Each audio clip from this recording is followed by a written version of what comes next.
Hey everybody, Syntax77 here, and today I want to go over a new piece of gear that I recently purchased. It is a new top quilt that I bought. It's by a company called Hammock gear. Now if you follow the channel, you may recognize that name because a few months ago in the spring I actually bought an underquilt, which goes underneath your hammock to keep you warm.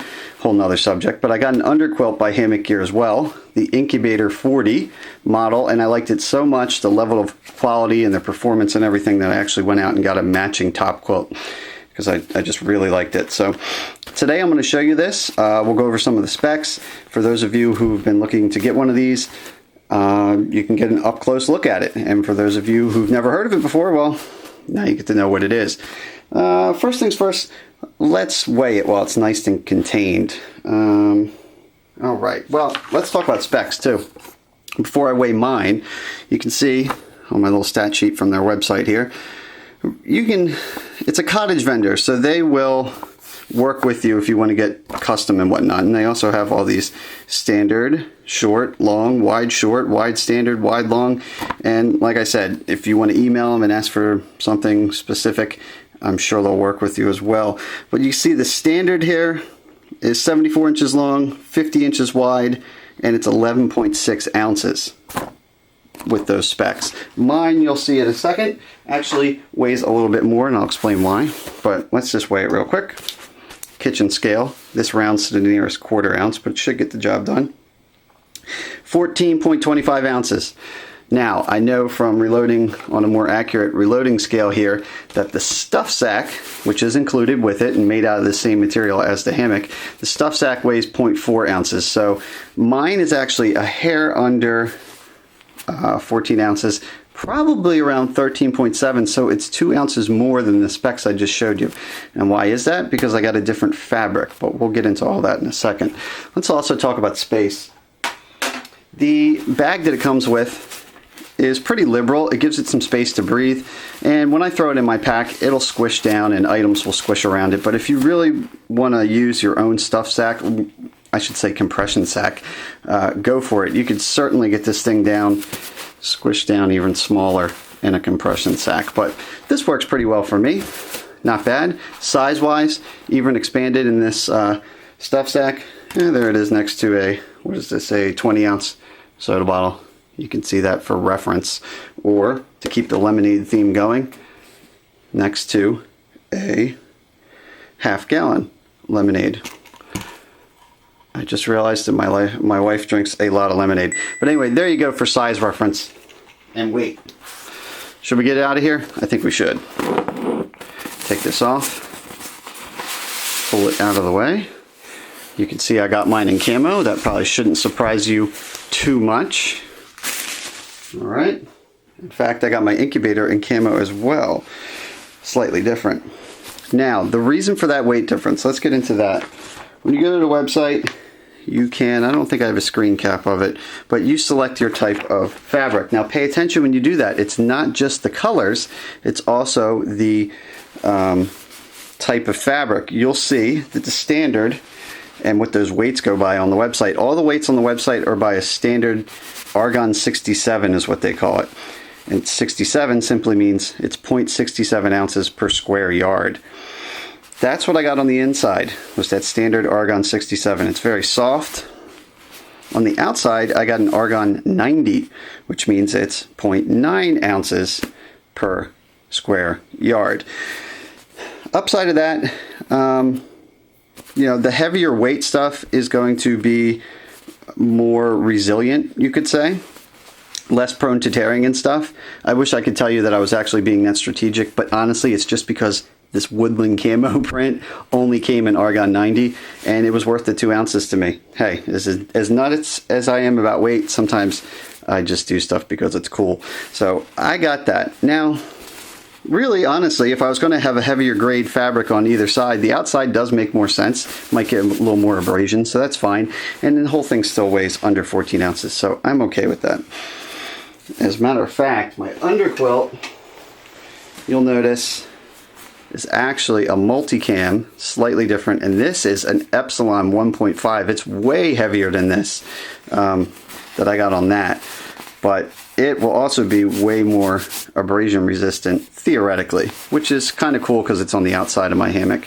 But I still wouldn't mind having an under quilt that had this level. I think it'd be fine. Anyway, enough about the fabrics. But check that out. You can get all different colors. I guess it's not enough about the fabrics. You can make any combination of colors that you want from what he has available on the site. That's pretty cool. It's got snaps on it. Now, let's talk about that. Let's look at the other end first. On quilts, you have two options on most of the vendors, and definitely Hammock Gear, because that's where I got this from. You can have a sewn footbox, or you can have the snap footbox. Now, what's the difference between the two? If you have them sew it shut, that's great. It's like a sleeping bag from like here up. So no zippers or anything on here. That's what saves you the weight, because you're just putting this over you in the hammock. Down at the bottom, if I got this sewn, it would be all nice and sealed up. That's good for cold weather, because there's this potentially, you can see that, I could get a little bit of draft through there. It's a 40 degree for the type of weather that I bought and intended this for. I'm not too worried about that. And when I used it, I had no problem at all with a draft coming through there. I suppose I've heard some guys will take it at one of their spare socks and just kind of put it down at the bottom of the bag, and that would cut some draft down as well. Now, what is the purpose of not just sewing it shut? Why didn't I do that? Because if I hit this little cinch cord and open it up, now I can unbutton it and hit a couple more buttons. Okay, all nice and unbuttoned. And now it's just a perfect rectangle, just like a quilt. You can throw this over you, wrap it around you, or for warmer weather, if you're feeling a little too warm, you don't even do the drawn together closed footbox. You just throw this thing over you like a blanket in your hammock for those warmer months when it might only get cold, you know, around 3 a.m. or something like that. So it just gives me some options. It's kind of debatable. A lot of people argue over what's better. You just do whatever works for you. If I was going to get anything lower than a 40 degree, like say if I get a winter quilt, then I will go ahead and get it sewn, because I'm not going to mess around with any threat of draft, and it won't be used at all probably during warmer months. But that's that. Getting it back to footbox mode. Just hit those draws and I'm ready to roll. Now, along here, he's got these little tie outs. There you go. You can see that. And there, every so often, one there, keeps going. Every so often on the quilt. You can also see while we're up close that the really nice quality stitching. No loose threads or anything. That's why I ended up getting two of these. These you can use if you want to use this with a sleeping pad. So you don't just need to use this in a quilt. You could throw down your sleeping pad and just throw this over top of you. This you could use to, if you have some sort of connection on your pad, or just take some shock cord and you could tie shock cord on here and use that to affix it to your pad so that it doesn't move around at night. Totally up to you. But if that's your thing, that's already built in and integrated. Up at the front here, we got another snap. Why do we have another snap? Because, once again, and another drawstring. Normally, it's just open, like this. There you go. Like I said, perfect rectangle. When I was sleeping, I had this unsnapped on my latest trip. It was getting down into the 40s in the White Mountains. This one night was particularly cold. So, temperature rating, this thing lives up to its name. I actually slept in shorts and no socks, and it was definitely below 50 degrees and in the 40s, no problem. But anyway, around that 3 a.m. mark when it started getting cold, I got a little colder around my upper shoulder area. I just pop that snap on there. You can adjust the drawstring to be as tight or as loose as you want. And now this you can actually put over your head and put your head through that hole, and it'll kind of hold it in place on your shoulders. That really made a difference to keep me warm. And then the second night I tried that, I woke up a little hot. All I did was unsnap it and went back to using it like a blanket. So pretty cool versatility there. Let's talk about the down in this thing. It's going to be 850 fill power Hungarian goose down. It does have a water resistant finish, I believe. Let's just make sure. Yep. water resistant goose down in all our quilts. So that is awesome. The Argon, by the way, the Argon fabric does have a DWR, or a durable water resistant finish on it as well. I saw that happen in real life on my underquilt. It you know, got some moisture and some raindrops on it, and it will bead up. You don't want to let this thing get rained on, of course, but if you're setting up and you get some rain on it, give it a shake, that water will pop right off. You see it does have those baffles on there. Now the baffling, what does that do? It's not sewn through, it's actually got channels made into it so that the down sits in the channels, and then that way it's kind of locked in place and won't move around. But since it's not sewn directly through, it is warmer, because if you were to just sew directly through the quilt, which is actually how like my jacket is, it's sewn through, it'll be lighter because you can use less fabric that way.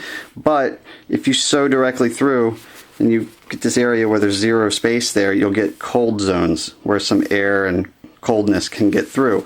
Because of the baffling, it's going to have less ability to get those cold spots, and it's going to be warmer.